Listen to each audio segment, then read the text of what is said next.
Hello students, ह्या व्हिडिओमध्ये आपण ॲक्च्युअलमध्ये ड्यू पॉईंट चार्टचं कॅल्क्युलेशनसाठी जो आपल्याला प्रॉब्लेम असणार आहे तो कशा स्वरूपाचा असणार आहे आणि त्याचं कॅल्क्युलेशन कसं करावं लागणार आहे ते आपण पाहणार आहोत. ओके, समोर तुम्हाला दिसतंय त्याप्रमाणे आपल्याला इथे इन्कम स्टेटमेंट आणि बॅलन्स शीट दिलेली आहे.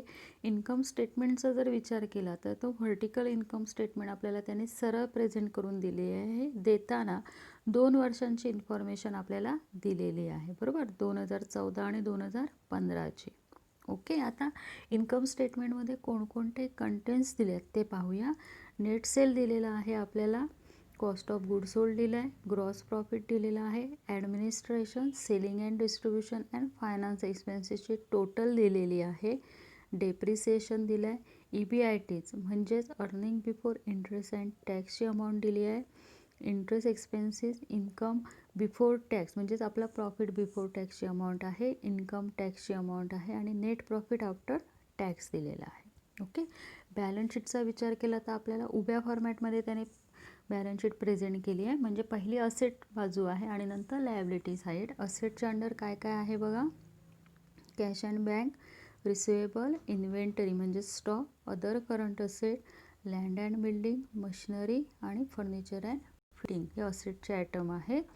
लायबिलिटीच्या अंडर काय काय येतं आहे, अकाउंट पेएबल आहे, accrued expenses, unsecure debt, secure debt, share capital, reserve and surplus आणि profit and loss account balance.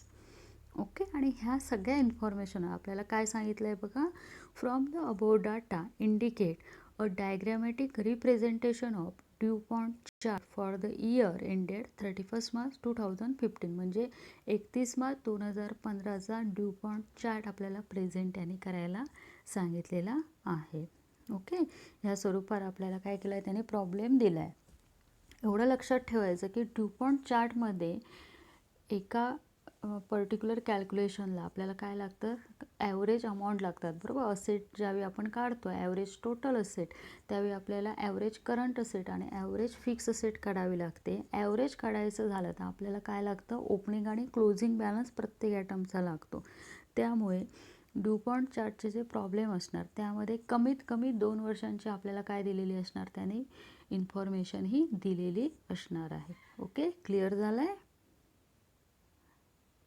Okay, आता हा प्रॉब्लेम जो आपल्याला दिला आहे तो सॉल्व करण्यासाठी आता पहिल्यांदा काय करायची, पहिलीच जी आपली स्टेप असणार आहे ड्यू पॉईंट चार्टचा प्रॉब्लेम सॉल्व करायची ती म्हणजे पहिल्यांदा आपण काय करणार, पूर्ण ड्यू पॉईंट चार्ट हा आखून घेणार आहोत, जशाचा तसा. जसं आपण मागच्या व्हिडिओमध्ये तो बघितला आहे की कशा पद्धतीचं प्रेझेंट करायचा असतो तसा आता इथे तुम्हाला स्क्रीनवरही दिसतंय.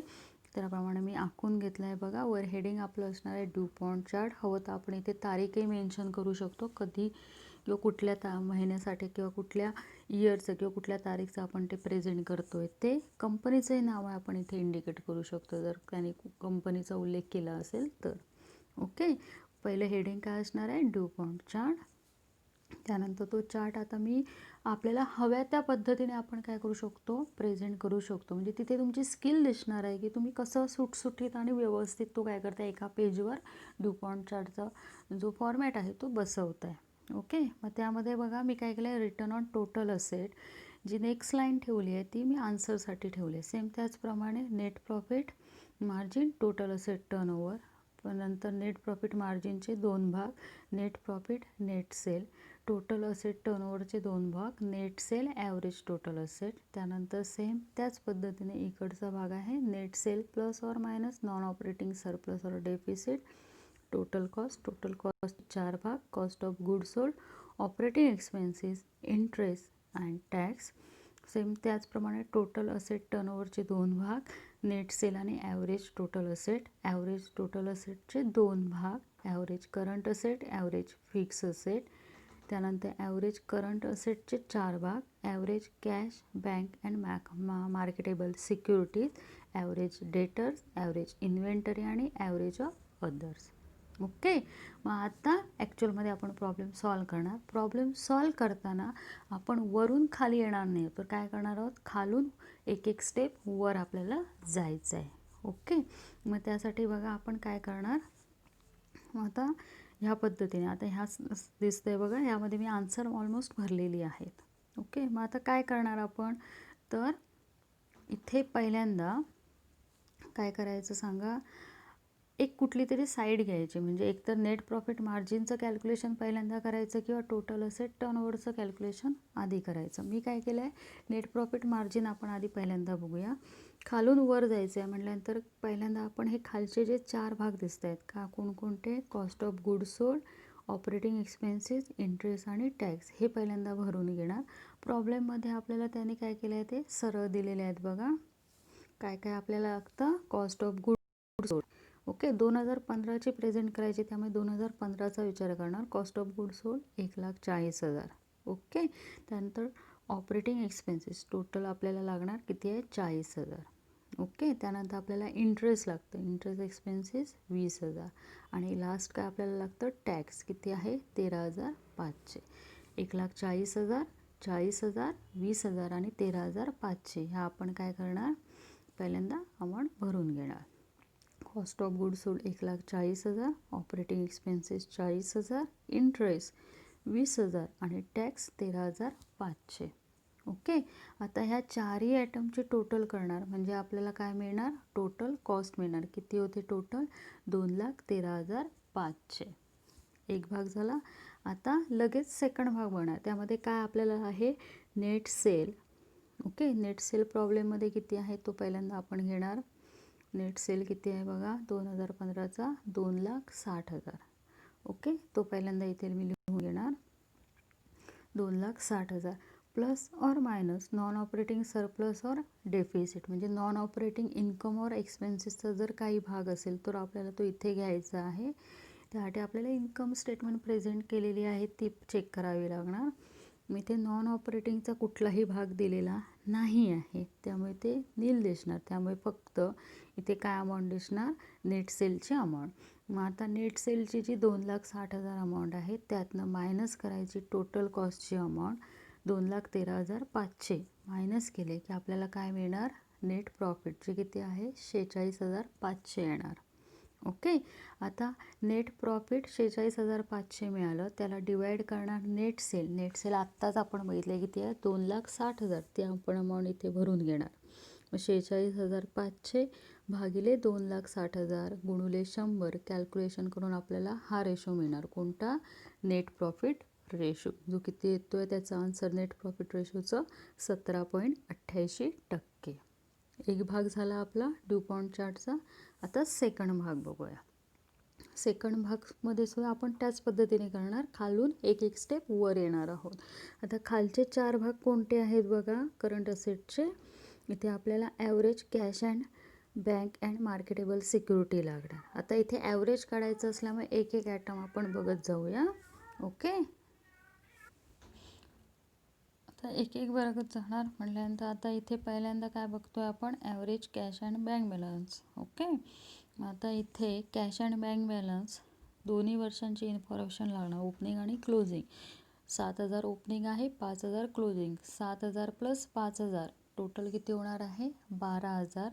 12,000ला 2ने डिवाइड केलं तर ॲव्हरेज मिळणार आपल्याला किती, 6,000. ते आपण काय करणार इथे भरून घेणार, कारण मार्केटेबल सिक्युरिटी नाही, त्यामुळे कॅश अँड बँक बॅलन्सच ॲव्हरेज काढून आपण ती अमाऊंट घेणार. एक झालं. आता नंतर आपल्याला लागतं आहे काय, ॲव्हरेज डेटर्स. ओके, आता डेटर्सचं किती आहे बघा अमाऊंट. डेटर्स म्हणजेच रिसिवेबल त्यांनी दिले आहेत सरळ. 37,000 प्लस 42,000 टोटल करणार, 2ने डिवाइड करणार. मग आपल्याला काय मिळणार आहे त्याच्यावरनं, ॲव्हरेज डेटर्स, जे आपण इथे अमाऊंट भरून घेणार. किती येते, 39,500. ओके, सेम त्याचप्रमाणे ॲव्हरेज इन्व्हेंटरी म्हणजेच ॲव्हरेज स्टॉक. आता ॲव्हरेज स्टॉक किंवा इन्व्हेंटरीची अमाऊंट किती आहे बघा, 23,500 प्लस 20,000 म्हणजे किती होणार, 43,500. त्याला 2ने डिवाइड करणार, मग आपल्याला त्याचा ॲव्हरेज मिळणार. किती होते अमाऊंट ॲव्हरेजची, 21,750. ओके, आता राहिलं ॲव्हरेज ऑफ अदर्स. ते सुद्धा ह्याच पद्धतीने कॅल्क्युलेशन करून घ्यायचं. Other current asset 14,500 plus 12,500 total करणार, किती होणार ती 27,000. 27,000ला 2ने डिवाइड करणार म्हणजे आपल्याला ॲव्हरेज अदर असेट किंवा ॲव्हरेज ऑफ अदर मिळणार. किती होते ती 13,500. ओके. आता हे चारही कॅल्क्युलेशन केलं, त्याची टोटल केली की जी टोटल असणार त्याला आपण काय म्हणणार, ॲव्हरेज करंट असेट, जी किती येते 80,750. ओके. आता 80,750ला त्याच्यामध्ये आपण ॲड करणार ॲव्हरेज फिक्स असेट. आता फिक्स असेटची डायरेक्टली ॲव्हरेज काढायचे आहे. मग फिक्स असेटच्या आधी कोणते ॲटम प्रॉब्लेममध्ये दिले आहेत ते बघूया. ओके. फिक्स असेटचे कोणते ॲटम आहेत, लँड अँड बिल्डिंग आहे, मशिनरी आहे आणि फर्निचर अँड फिटिंग. ह्याचे जे ओपनिंग क्लोजिंग बॅलन्स आहेत तिन्ही ॲटमचे, त्या सगळ्यांची बेरीज करायची, त्याला 2ने डिवाईड करायचं, म्हटल्यानंतर आपल्याला ॲव्हरेज मिळणार, जी किती मिळते आपल्याला ह्या प्रॉब्लेममध्ये, 1,59,500. ओके. आता average current asset plus average fix asset केले की आपल्याला काय मिळणार, ॲव्हरेज टोटल असेट, जी किती मिळते 2,40,250. ओके. मग आता नेक्स्ट स्टेपला काय करायचं, नेट सेल आपल्याला ऑलरेडी माहीत आहेत, सरळ दिले आहेत इन्कम स्टेटमेंटला, किती आहेत 2,60,000. मग 2,60,000ला 2,40,250ने डिवाईड करायचं सरळ, त्याला इंटू 100 वगैरे काही नाही आहे. 2,60,000 भागिले 2,40,250 केलं की किती मिळतं आहे, 1.08. हा रेशो कोणता आहे, तर total asset turnover ratio. Okay. आता शेवटचं फायनल आन्सर आपण काढायला आपल्याकडे सगळी इन्फॉर्मेशन भरली आहे. नेट प्रॉफिट मार्जिन आपण आत्ताच कॅल्क्युलेट केला, किती आहे 17.88%. मग 17.88 मल्टिप्लाय 1.08 केल्यानंतर किती येणार, 19.31. आणि ते आन्सर कशामध्ये असणार, पर्सेंटेज, कारण हा कोणता रेशो आहे, रिटर्नचा रेशो आहे. ओके. ह्या पद्धतीने आपल्याला काय करायचं असणार, ड्यूपॉन्ट चार्टचं कॅल्क्युलेशन करायचं असणार. फक्त लक्षात काय ठेवायचं, डायरेक्टली आपण वरून खाली येणार नाही होतं, खालून एक एक स्टेप आपल्याला काय करायचं आहे, कॅल्क्युलेशन करत फायनल आन्सरपर्यंत म्हणजे वरपर्यंत पोचायचं आहे. ओके. आय होप तुम्हाला हे कॅल्क्युलेशन लक्षात आलं असेल. अजून एक व्हिडिओ आपण ह्या टॉपिकवर बघणार आहोत, ज्यामध्ये आपल्याला 5 वर्षांची इन्फॉर्मेशन दिलेली असेल, तर कशा पद्धतीचं कॅल्क्युलेशन करावं लागणार आहे ते आपण तेथे बघणार आहोत. चालेल मग. थँक्यू.